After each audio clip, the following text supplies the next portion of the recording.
Welcome to Girl on the Gov, the podcast, where our goal is to make politics more accessible and less intimidating. The show features an interview with an expert in the political field, walking us through the many cues we have about politics, civics, government, and more. By providing civic education in the places we are, on our phones, and in the language we speak. And yes, we know we say like a lot. It's kind of the point, because politics needed a rebrand. Welcome back to Girl on the Gov, the podcast. Special episode coming in hot for you guys, because we're back with a solo episode after much demand, honestly. It is wild how much demand we get for solo episodes, given that we do top stories. I'm like, guys, you get a little spice every once in a while, every Tuesday. But we are on a mini top stories vacation. She's getting tan. She's getting cute. She's getting sunscreened. I don't even know. But this is our solo episode, meaning we're going to do some fun games. We're also going to do a little top story. So you guys aren't totally in the dark. What's happening this week in politics? We don't want that. Absolutely not. And if you're ever wondering too, because what's not on a break is our newsletter, the Gov Hub, which comes out on Mondays. And it's always accessible after the fact too. We put lots of links to it, lots of places. We'll put a link to it in the show description for this too. You can always go back and read the old editions. And what's important about that is the action items aren't dated. You know, like unfortunately, some of them are still things that we're dealing with. They're what we like to call evergreen. That would be the term. Evergreen. Timeless. Reminds me of high school, of my friends and I stealing my parents' gin and putting it in water bottles and hiding it under the trampoline. And we called it Christmas trees because it smelled like gin smelled like Christmas trees. Does it? Oh, 1,000%. Or at least whatever gin Tanqueray smells like. Absolutely smells like Christmas trees. I've never noticed that about it though. It was, here's the thing. I love the smell of Christmas trees. That's like my favorite smell. Gin's not my favorite alcohol per se, but I do really like it. Interesting. I've never heard that. Now at this point, I don't know if I would say that the smell is similar, but as like a high schooler sneaking liquor out of an alcohol cabinet with no comparison in the liquor universe, like that's like how we identified classy it. Of you guys, honestly. Very classy. I used to just like mix like probably a shot of like each hard liquor in my parents' liquor cabinet just to like, heinous. My favorite. Because I didn't want them to notice that like a bunch is gone, so I just took a little bit of each. And the fact that it was mixed, that is the most, that is criminal. At least my funniest, I think though, was when my parents moved out of the house that we lived in when I was in high school. My dad tried to give me this orange flavored vodka, which they definitely gotten as a gift. Like that's not like up my parents' alley at all to like drink something like that.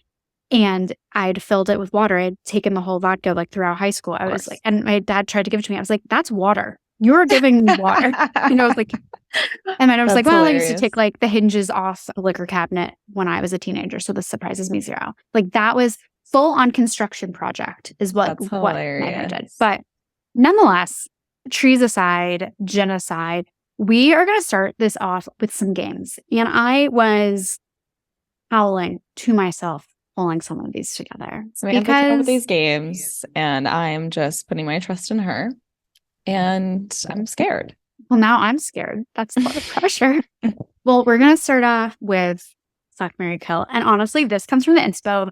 I was looking back at some of our old videos and we'd done this one in the fall that was so funny and honestly didn't get the press that it deserved because it was, I mean, I look like Robert De Niro in the reaction phase and that is just one of the funnier moments. I actually recently watched that video too, just like randomly. What are the odds? But what are the odds? Oh, God, I'm scared. We're trying new ones. So this is the first one that's up for debate. George Santos. Ooh. Mike Pence. No. Ted Cruz. Oh my God. I think I'd rather kill myself. Oh, Lord. Yeah, it's a toughie. This is an impossible question. Do you have an answer prepped and ready? I think. There it is. The Robert De Niro face is back. Also, mazel to him. He just had another kid. him and Nick Cannon, they are Okay, just... I know what I'm doing. Okay. I'm marrying Mike Pence. I'm gonna Mm. get in the sheets with George, and I'm gonna kill Ted Cruz with a smile on my face. And the Just Joker, kidding, ladies FBI. and gentlemen. I'm not gonna do that. It's hypothetical, guys. Hypothetical. It's a fun game. It's FBI just a people. game. This is the FBI thing that people play at listening. parties that are social. Just FYI, I wanted to put that out there. Thank you. This No is violence is being condoned here. No. That's why it's like, I feel like it should be, the K should be something there.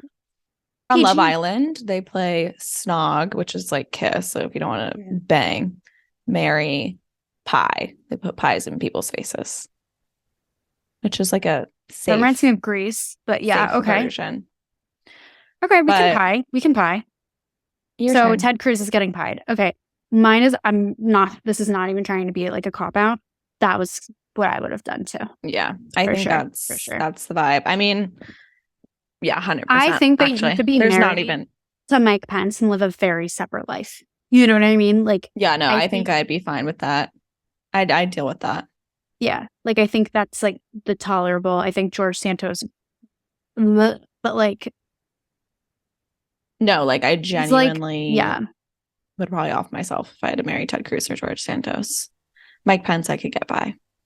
Yeah, I agree with that, which is terrifying. But yeah, okay, the next one. And this one I just really had like a fun time putting together. Mike Lindell, the pillow guy. Greg Abbott, aka Lord Horquad. And Tucker Carlson. I'm gonna snog Mike. I'm gonna marry Greg, and I'm gonna kill Tucker. Sorry, pie. I'm gonna pie Tucker. Pie Tucker. Give me a PC. That is interesting. What's yours? You know what's weird? It's weird. Oh, God. This is all bad. Which is why I picked it. But the first one was worse than this one, I feel like. You think? Yeah. This one's harder for me. I think I'm gonna... But like the mustache of Mike Lindell, the little guy. I don't mind a mustache. Like I like an ironic mustache on like a hockey player. But like not like a... Yeah. That's how I would picture it. I'm just gonna assume it's an ironic one. Top Gun. You know what? I feel like we can compete. We can both snog. Who can snog Mike Lindell first? You know, that's the... You can. You can win. It's fine. I'll let you have this one. Yeah, no, you can have this one. Oh, cringe. I think I would marry Tucker. What? See, here are the things about when you make up your own game, you can make up your own rules. Because then I would divorce him and take all his money. I guess he is richer. That's a good point. So, I think that's where I'd land on that. Look, all heinous in this game. Yeah, this was a cruel kickoff to this episode. Just Sam woke up, she chose violence. That's what happened with this game. Look, I over-caffeinated myself, and this is where we landed. It just happens from time to time. So, nonetheless, okay, we're moving on to question 2, which isn't really a game. You know, it's like at first I thought these were games, then I was like, they're questions. I don't know, interchangeable. Okay, so if Biden weren't running for re-election, who would you pick for the ticket? It's my cue to you. There's a lot of answers for this one, I think. Totally. My number one desire would be for it to be a woman. So there's that. However, if like we're running against Trump again, you know, there's a part of me that just really wants to see like Gavin go against him. Yeah. But I do really I want a woman president so bad. So thinking about who that could be, there's obviously a wide net of amazing women in politics to choose from. I feel like my answer for like who's the most inspiring candidate, all of those things, it's always Stacey Abrams to me. I know she's lost twice, but I think she's an amazing candidate, would be an amazing elected official, and is an amazing leader. And for that reason, I think I'd pick Stacey. That's fair. So going with Stacey Abrams with Gavin Newsom as a backup. Okay, that's fair. I want to see, I know at one point I want to see Gavin Newsom be president, but I'm not sure when, That's how, well, my biggest internal argument is like, I really want Big Gretch for president, but I also do want Gavin for president at some point too. And I think they would both be great for different reasons. And I couldn't see them being each other's VPs. Like, I think they are both powerhouses in their own right. And I don't see that I'm kind of over the powerhouse for VP. Well, I think it really usurps their power for like the 4 years that they're there. Yeah. And well, sometimes it obviously like can be a springboard. It also, I think it's really limiting. And I think it can be kind of like I don't want to say a career killer, but I just think when there's so much going on in terms of what needs to happen in the Senate and Congress, it needs to be for somebody new and like upcoming who like has a lot of potential, but can like be in that backseat. Whereas like Kamala like was about to be president or running for president, like that kind of caliber, right? And yeah, she'll probably be just fine after everything, and it'll probably put her in a good position for something bigger and better. But I just think it's such a good opportunity for someone new and upcoming to get that experience, that name recognition, and then they can springboard into something bigger. But totally agree. I almost feel like I would choose Gavin for 2024 and like save Stacey for like a next term, just because I still don't think the American people are ready for a woman to lead, fortunately. So, but there is another game that I want to play. Okay. It's a question yet again. Who's a worse liar? Which now in my head, how's a liar? I'm also so mad. We need to have Zach make some type of content for his campaign. Santos is a liar. Wait, that's actually genius. We need to text him that. Oh my God. Shit. We should be his campaign advisors. There we go. Anyways, I also can't believe that James Kennedy was at Palace and made this a whole freaking thing. But regardless, who's the worst liar? Andy Ogles, representative from Tennessee. He's the one for people that don't remember, that has the Christmas card with all of the AK-47s or AR-15s, whatever, same mishigas of badness on with his fan. And he's also lied about his career and his degrees and all the things. Again, Andy Ogles from Tennessee. George Santos, self-explanatory. For our Vanderpump people, which there's got to be very few of you who probably aren't at this point, because there's just such a Bravo cross-section. Sandoval or Schwartz? Oh, it's tough. That's tough. I would say, should we rate them? Yeah, I think that's smart. It's the way to do it. So I'm going to put George Santos number one because man literally lied about his entire life, every single facet of it. So he takes number one. Okay. I stand that. I think Andy Ogles might have to be number two because he also lied about I think there's a difference between lying about who you are, where you went to school, all of that shit. That's literal fraud. Right. Versus just being a piece of shit cheater. So as much as I want to put Sandoval up top, I think George and Andy have to be 1 and 2, and then Sandoval is 3, Schwartz 4. So I totally agree with Septimat with the Santos to Andy Ogles scenario. Totally agree. Which also always begs the question. It's especially for Andy Ogles, for example, who's still married and has kids. It's how are I guess they're in on it too. It's so bizarre.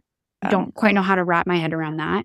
With Sandoval and Schwartz, I was literally arguing in my own head about this last night. I was which is realistically worse? Is it the person that does the original lying, or is it like partner in crime?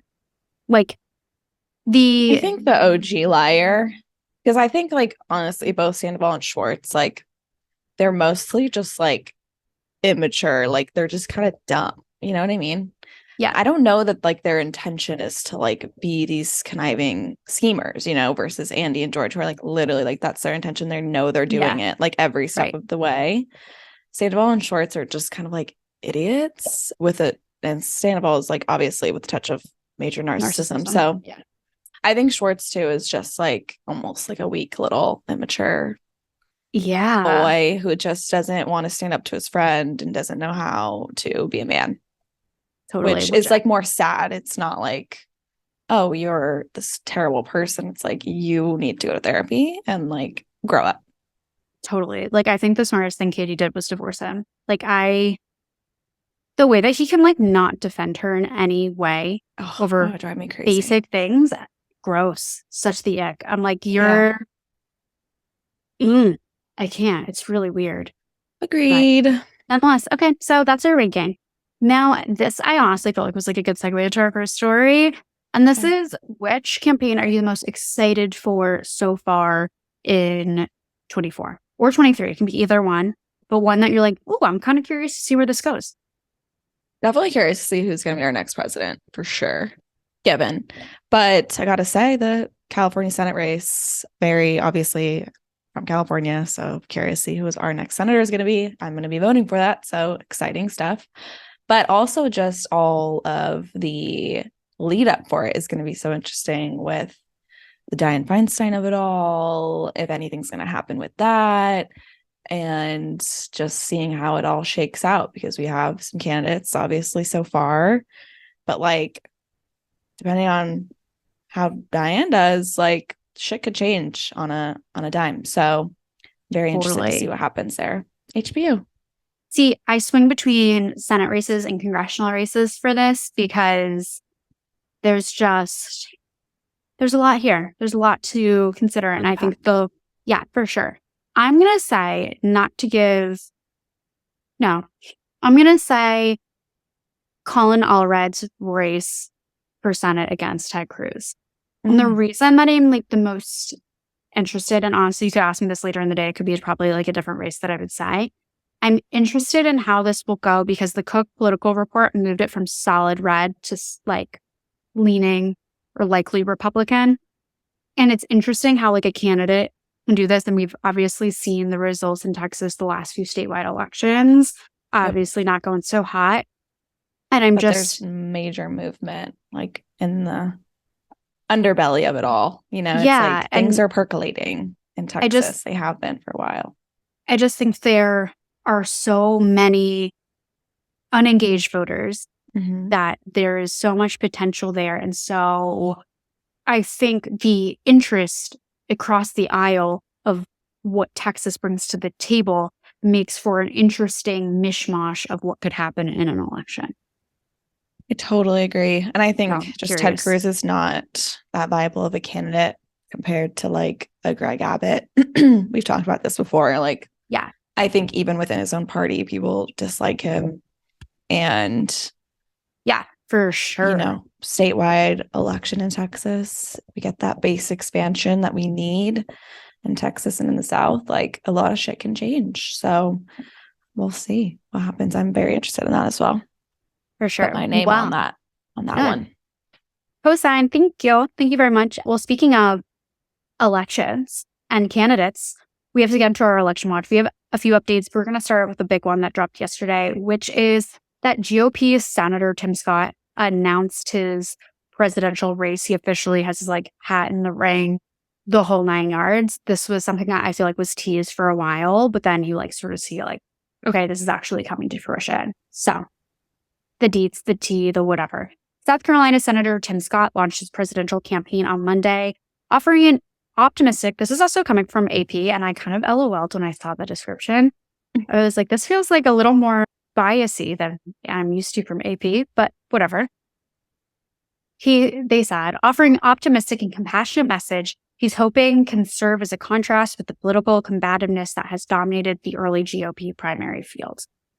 the Senate's only Black Republican, Scott kicked off his campaign in his hometown of North Charleston on the campus of Charleston Southern University, his alma mater and private school affiliated with the Southern Baptist Convention, which is totally not controversial or has any problems to it. There's nothing that's come out of the Southern Baptist Convention that's a problem. It's fine.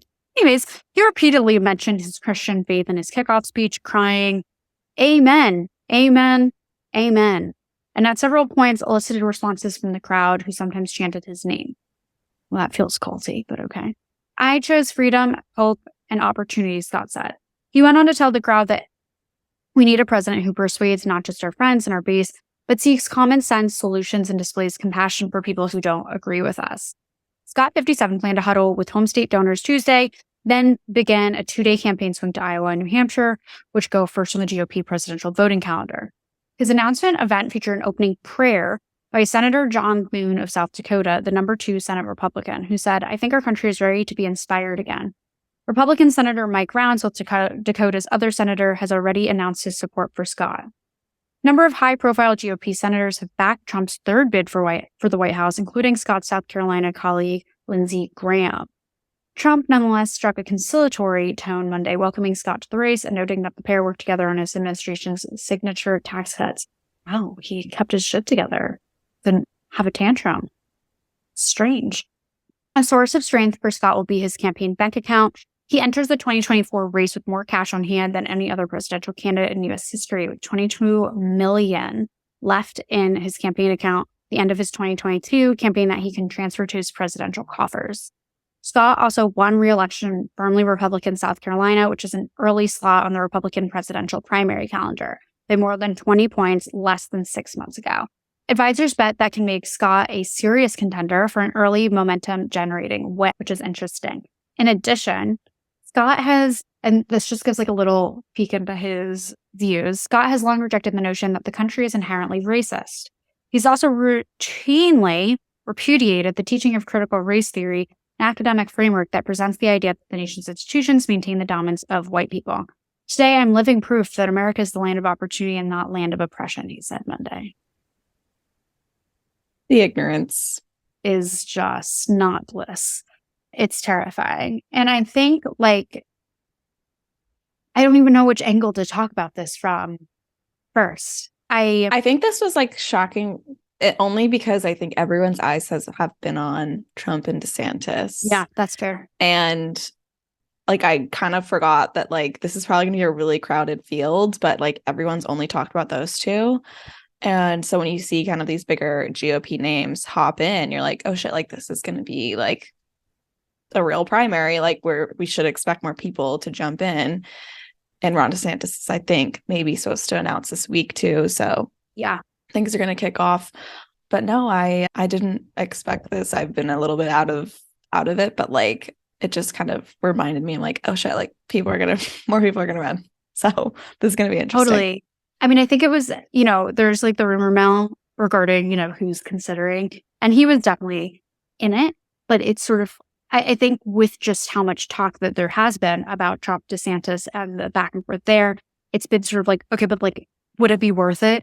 Like, as someone like Scott, like, does it make sense? And I think in a way, it does. Like, he is more of, while I don't agree with him on like genuinely almost anything, he is more of the old school GOP that we used to know. It's interesting he has the most money, because that's actually a really big indicator I think we should not sleep on, because that typically means that like the kind of powerhouses within internally the GOP like are backing him potentially with, if he's both of has that much money. Both of the senators that are behind him, including one of the Johns, like that is worth noting. And I think this is the kind of candidate I think we can expect maybe the more establishment GOP to maybe back, because I think there is this question lingering that we've talked about for so long of like, when's the GOP going to be able to like break free from Trump shackles, which I think they've been wanting to do, but feel like they haven't been able to, or that they can't do. But backing a candidate like Scott could be their opportunity to kind of move away from the MAGA at all. And I wonder too how he's going to separate himself from Trump and all of that, like, will he? Well, it makes me wonder, like, the VP conversations behind it all, like, what, are you going to then see? What if it's a combo? Like like Scott and DeSantis, what happens then? Or a Scott and Trump, or I couldn't see a Scott and Nikki Haley, but or I could actually. I take that back. Yeah. Obviously, I don't know who wins the primary and when who gets tapped. Right. But I think in general, but it makes things definitely interesting, to say the least. Very. Also, speaking of interesting, another Senate race update. Another retiree, and I'm kind of happy about it. Not happy, happy about it in the sense that we talk about so much of the time how there are representatives that need to be like, okay, I did my time, and I'm stepping aside and letting the younger generation step up and step in. And I'm happy to see that this is another opportunity given in that lens. And Democratic Senator Tom Carper of Delaware announced this week that he will not seek re-election for a fifth term in the U.S. Senate. As said, Carper's announcement paves the way for a wide open contest for the seat he has held since 2001 in a heavily blue Delaware. Also ensures that his unblemished record of never having lost an election during more than 4 decades in politics remains intact, which mazel to him. But I do think that it's important, especially in states like Delaware that are heavily blue, for people to know when to retire and to step aside. And that's where we're able to build and bring people up the ranks that then when you look at a presidential race, for example, you're looking at the people that are going to be able to step in and run and have that name recognition. It comes from this type of thing happening. So I'm pleased to see it. Me too. Pleased. So anyways, those are election watch updates, but we have another story.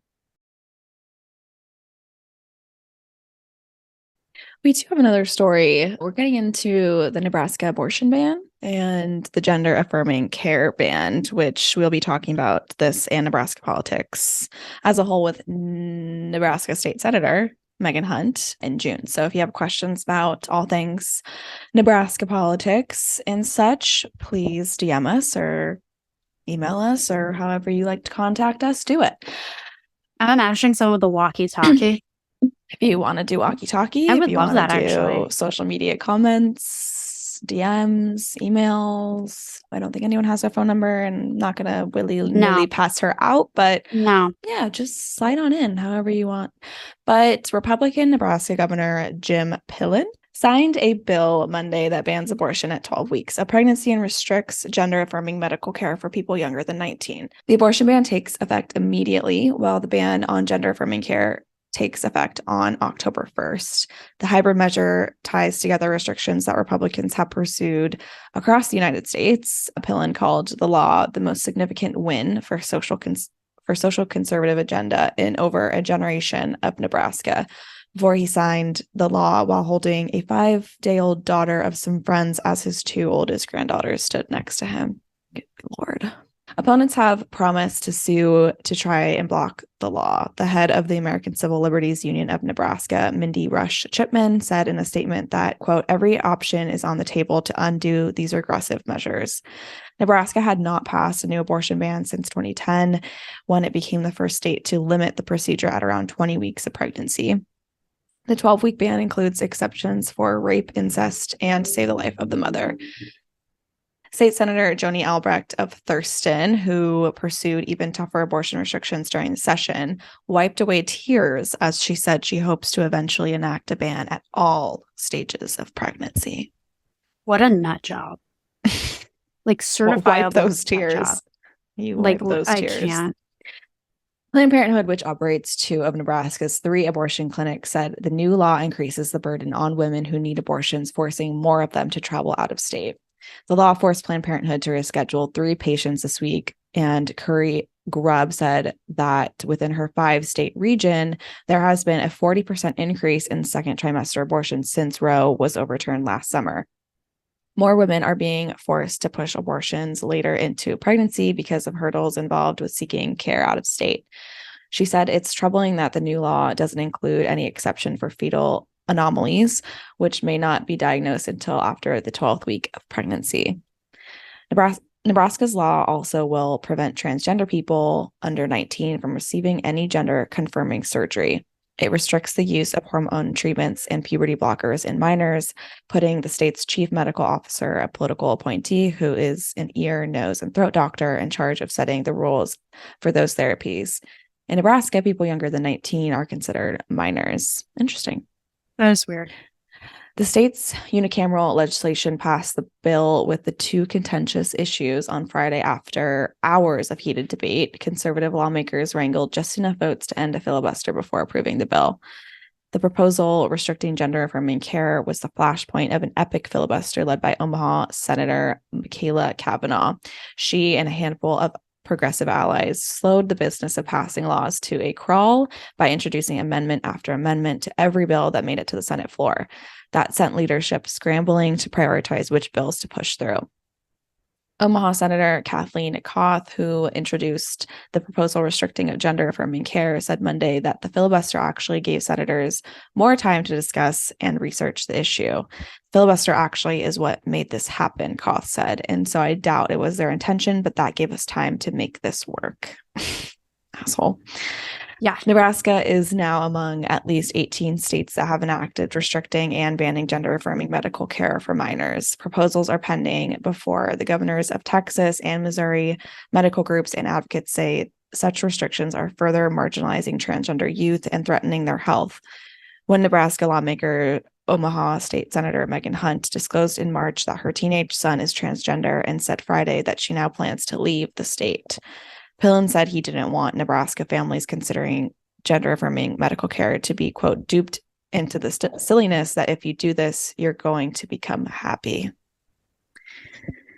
You're like, Lord. I just cannot. We'll also be asking Megan, like, about that future, like what she plans to do, like what that means also for her position and whatnot. But this was like an epic filibuster scenario, like absolutely epic. And we'll, of course, like we said, we'll be running through sort of what happened, how that worked and everything. But this is one of those things where I know that like women can be fucked up. I know that women can be like, have so much internalized misogyny and be bigots and all those things too. But there's just something so doubly disappointing when the bigotry comes from another woman. Like, I don't know what it is that makes it so, like, maybe it's because it's like when a man is a bigot, I go, of course. Like, it doesn't shock me. Yeah. But like, somehow over the years of being on this earth, anytime there's a woman that is a bigot in like this regard, in any regard, it's still like there's always like I don't know, the knife is put back in. Mm-hmm. It's or the shock factor. Like I'm always not shocked. Yeah, it's like a bit of a it's like a betrayal. Yeah, like the bitter pill. The bitter pill betrayal. You're like, seriously? Like it's almost like you expect like someone, or if you have conservative views, to at least like have empathy. Or like some type of like empathetic version of those conservative views, not such harsh. This is harsh. Like this is a really harsh, extreme version of these issues that they're, putting into legislation. It's like, even if you are more conservative, that's fine. But there is just this like element where you're like, you can't be a little more understanding about the issue of abortion as a woman. Like that's crazy to think and about. Then to have kids or want to have kids and not be empathetic to them being themselves and wanting to be able to live their true lives as their true selves. Like, yeah, it's these things where I'm like, I don't know. I just the disconnect to me is always obviously disappointing. Yeah. I think it's more disappointing, just like but a it's human like thing. There's just like people out there who just aren't the best humans. Some humans are good and some humans are bad, but yeah, exactly. We have another story / update in this department, and this story is regarding Texas and Texas's abortion law. So this is an interesting update. We saw a case brought to the table, women suing Texas over the abortion laws and the danger it put them in. This lawsuit has been expanded and more people are joining. So to give the story some color context from AP, One woman had to carry her baby, missing much of its skull, for months, knowing she'd bury her daughter soon after she was born. Another started mirroring the life-threatening symptoms that her baby was displaying while in the womb. An OBGYN found herself secretly traveling out of state to abort her wanted pregnancy, marred by a diagnosis of a fatal fetal anomaly. All of the women were told they could not end their pregnancies in Texas, a state that has enacted some of the nation's most restrictive abortion laws. Now they're asking a Texas court to put an emergency hold on some abortion restrictions, joining a lawsuit launched earlier this year by 5 other women who were denied abortions in the state despite pregnancy they say endangered their health or lives. More than a dozen Texas women in total have joined the Center for Reproductive Rights lawsuit against the state's law, which prohibits abortions unless a mother's life is at risk, an exception that is not clearly defined. Texas doctors who perform abortions risk life in prison and fines up to $100,000, leaving many women with providers who are unwilling to even discuss terminating a pregnancy.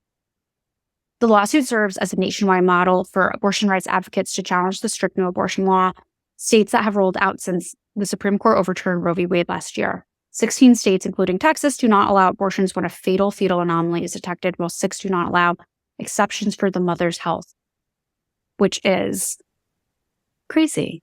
Crazy. All of it's crazy. I'm very curious to see where this lawsuit goes, but like this Texas law has just made things like it's so beyond. Like, what doctor is going to risk anything, life in prison on $100,000 fine? Yeah. No, it's wild, and definitely we'll keep everyone updated on where this goes. Fingers crossed for some positive news out of it. But yeah, I think that color context is so powerful and necessary, and hopefully this can move the needle a little bit in Texas. Agreed. Moving on to our next story, which is about some possible gun law expansion that can come out of Pennsylvania. And last week, we talked with Chris Brown from Brady all about just common sense gun laws. And if you guys have not listened to that episode, I cannot tell you enough times how much you need to go listen, because it's such an informative episode that I think can be shared with everyone. We talk about like whether you are a gun owner or you're anti-gun. I just think it's really important for people to kind of have this information on common sense gun laws that we can make happen. So go listen to that if you haven't yet.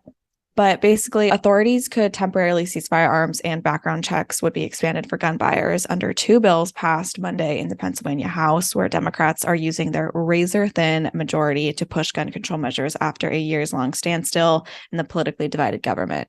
So the party describes the proposals as relatively moderate measures to cut down on gun trafficking, suicide deaths, accidental shootings, and day-to-day violence. Republicans oppose the bill, saying they punish law-abiding gun owners. Quote, "While this is just the first step, by passing these common sense and responsible gun safety measures, we've shown our neighbors and communities that we are listening and we are acting, and that we stand with them in combating senseless gun violence," said House Speaker Joanna McClinton, a Philadelphia Democrat and a former guest on Girl on the Go, the podcast. That she's an icon. Just go listen to the episode. AP didn't include that little they should have, though, title in her title, but they absolutely should have. So the red flag bill, which would allow a judge to order the seizure of firearms if asked by family members or police, passed on a 102 to 99 vote, with 2 Republicans voting alongside Democrats and 1 Democrat flipping to vote with Republicans. 19 states have similar laws, according to Everytown for Gun Safety, a leading gun control advocacy group. Another bill, which passed by a 109 to 92 vote, seeks to expand background checks on firearms in Pennsylvania and an exception for private sales of shotguns, sporting rifles and semi-automatic rifles, known as the gun show loophole. A third bill, which failed by a 100 to 101 vote, would have required gun owners to report a lost or stolen firearm to police within 3 days. Repeat offenders would have faced a misdemeanor charge. A fourth measure in the package would require long-barreled firearms to be sold with trigger locks, and it did not come up for a vote. The bills that make it through the House must still go through the Republican-controlled Senate, which has historically been protective of gun rights while working with Democrats to boost funding for anti-violence and mental health programs. The measures come as the U.S. is setting a record pace for mass killings in 2023. In Philadelphia, gun violence played a big role in the campaign for mayor, and the city is asking the state's highest court to allow it to impose its own gun control policies. So there's an update on some gun laws, both good and bad, in Pennsylvania. And yeah, we'll see where this goes. And also, it's like we just kept a slim majority as a result of a special election.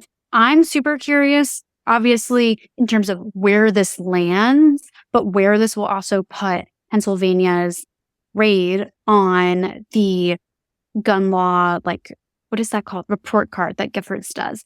Because they have a little report card that they do, and they rank the different states and have different breakdowns of the gun laws, which is actually super helpful. There is stuff about my state where I was like, is this legal? Like, am I seeing something that's legal or no? And I was able to answer that question. So go check that out. Maybe I'll link it in here. It's in one of our past newsletters as well. So there you go.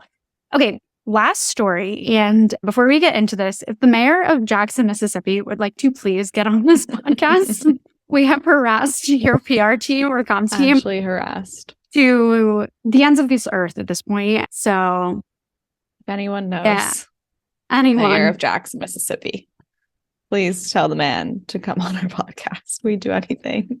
We have so much to talk about. We have this to talk about. We have water to talk about. We just, for the love of God. But we will give you a quick update on the Mississippi judge story, which I gave that like kind of the wrong title. I don't know. Whatever. I'm just going to give the update. Enough from the Michigan. So a federal judge on Monday extended his order that temporarily stops the Mississippi Supreme Court Chief Justice from appointing judges in the capital city of Jackson and the county where it's located, both of which are majority Black. U.S. District Judge Henry Wingate, wow, it sounds so British. His new order would last until June 9th, giving attorneys time to further develop arguments about citizens' right to elect judges. The civil rights organization, the NAACP, argues that the law passed by the majority white and Republican-controlled state legislature creates unequal treatment for residents of Jackson and Hinds County compared to residents of the rest of the state. The capital city and Hinds County are both majority Black and governed by Democrats. Officials pushing the new law said during the legislative session that they were trying to curb crime. Opponents said the law stomps on local self-governance. Interesting. The law would expand state policing inside the city of Jackson, create a new court inside part of Jackson with a judge who would be appointed by the Mississippi Chief Justice. It would also allow the Chief Justice to appoint the judges to work alongside the 4 elected circuit court judges in Hinds County through 2026. On May 15th, for context here, a state court judge dismissed a similar lawsuit, writing that the appointment of judges does not violate the state constitution. Plaintiffs have appealed that decision to the Mississippi Supreme Court. So this is, I would call this like ping pong. This is civil rights ping pong. Yeah. Anti-democracy nothing to be concerned about. It's a new sport. It's up and coming. This whole situation haunts me. I'm just like, it's beyond. This is actually frightening. To see something like this even be in conversation is wild. And just again, more creepy. Reason we need to talk about Jackson. Everyone needs to talk about Jackson. There's so much, I don't know. I just feel like everything that's gone on in Jackson, again, from this to water to everything, it's like the epitome of how like Tim Scott thinks that, racism doesn't exist anymore. It's like, go to Jackson, Mississippi, sir. Like, it's absurd. So yeah, we'll keep everyone updated on this 1000%, and we will continue to hound the mayor's office to come on our show. I know clearly they are busy AF, but it's so crucial that people have a better understanding of what's going on there, because there's some scary shit that people should have eyes on. So we'll do our best to continue to highlight and get an episode on it for sure. But those are our top stories, and that is our solo episode, you guys. Thoughts? Did we do okay? Like, are we well? Like, are we good? Really kicked it off with a banger with those heinous You're welcome. You're so welcome. Also, guys, let us know what you would pick. I'm curious what your breakdown. Sound off in the comments. Yeah. We're honestly DM us, because I had to turn our comments off on 2 videos because I was getting so many notifications from bots that I was like, this is exhausting. So just DM us. Indeed. Thank you for listening. We'll be back next week with regular programming. That is true. We have a lot of interviews coming up for you guys. Here are a few topics that if you have questions about, let us know. Domestic violence and related laws, West Virginia politics, child marriage, paid leave, Pennsylvania politics at large, campaign management and what that looks like. There's definitely some others, but those are the ones that are coming to mind right now. So let us know if you want to send us an email, info@girlonthegov.com. Make your subject line questions for the pod. Great. If you rather DM us, by all means. And while we have you, while your phone is open, most likely, please leave us a rate and review. This really helps us grow the pod and get it in the hands of more people. And like we always say, friends do not let friends miss elections, nor do we let them miss civic engagement moments, especially when it's easy, breezy, beautiful to your pods, to your headphones every single week. So get on it, do us a favor, do us a solid, and we'll see you next week. See you next week. Toodaloo. Toodaloo.